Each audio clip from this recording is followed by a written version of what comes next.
লালমনিরহাটে বিএনপিতে যোগ দিলেন আওয়ামী লীগ ও জাতীয় পার্টি থেকে পদত্যাগ করা 56 জন ইউনিয়ন পরিষদ সদস্য।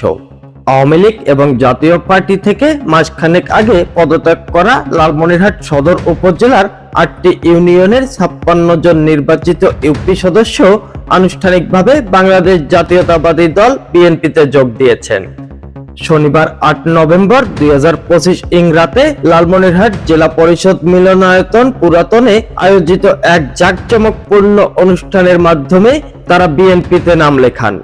এর আগে গত 20 অক্টোবর বিকেলে মহেন্দ্রনগর ইউনিয়ন পরিষদের হলরুমে এক সংবাদ সম্মেলনের মাধ্যমে এই ইউপি সদস্যরা একযোগে জাতীয় পার্টি ও আওয়ামী লীগ থেকে পদত্যাগ করার ঘোষণা দিয়েছিলেন। সেই ঘোষণার সূত্র ধরেই শনিবার রাতে তারা আনুষ্ঠানিকভাবে বিএনপিতে যোগ দিলেন। উক্ত যোগদান ও মত বিনিময় অনুষ্ঠানে প্রধান অতিথি হিসেবে উপস্থিত ছিলেন কেন্দ্রীয় বিএনপির সাংগঠনিক সম্পাদক, সাবেক উপমন্ত্রী ও লালমনিরহাট জেলা বিএনপির সভাপতি অধ্যক্ষ আসাদুল হাবিব দুলু। অনুষ্ঠানে অধ্যক্ষ আসাদুল হাবিব দুলু বিএনপিতে সদ্য যোগদানকারী প্রত্যেক ইউপি সদস্যকে দলের সদস্য কার্ড এবং দলীয় প্রতীক ধানের শীষ সম্মিলিত একটি করে ছাতা উপহার দেন। এই সময় তিনি নবাগত সদস্যদের স্বাগত জানিয়ে বলেন, আপনারা যারা আজ শহীদ জিয়ার আদর্শে অনুপ্রাণিত হয়ে এবং দেশনেত্রী বেগম খালেদা জিয়ার হাতকে শক্তিশালী করতে বিএনপিতে এসেছেন, আপনাদের এই সিদ্ধান্ত শুধু একটি রাজনৈতিক দলের পরিবর্তন নয়, বরং গণতন্ত্রের মুক্তির আন্দোলনে একটি নতুন দিগন্তের সূচনা করলো।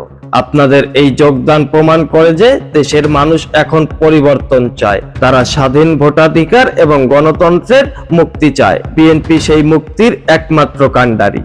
উক্ত যোগদান মত বিনিময় অনুষ্ঠানের শুরুতে বিএনপিতে যোগদানকারী একাধিক ইউপি সদস্য বক্তব্য রাখেন। তারা আওয়ামী লীগের বিগত বছরগুলোর রাজনীতির সমালোচনা করে নিজেদের অভিজ্ঞতা তুলে ধরেন। ঘোষিত 86 জন ইউপি সদস্যের বিএনপিতে যোগদানের কথা থাকলেও এদিনের অনুষ্ঠানে 56 জন ইউপি সদস্য উপস্থিত ছিলেন বলে আয়োজকরা সাংবাদিকদের জানিয়েছেন। উক্ত অনুষ্ঠানে আরো উপস্থিত ছিলেন জেলা বিএনপির যুগ্ম সাধারণ সম্পাদক AKM মমিনুল হক, ABM ফারুক সিদ্দিকী, সাইদুল ইসলাম পাটোয়ারি সাজু, পৌর বিএনপির সাধারণ সম্পাদক আব্দুস সালাম সহ সদর উপজেলার 9টি ইউনিয়নের বিএনপি ও সহযোগী সংগঠনের বিপুল সংখ্যক নেতাকর্মী। AI রাজীব, খবর, লালমনিরহাট।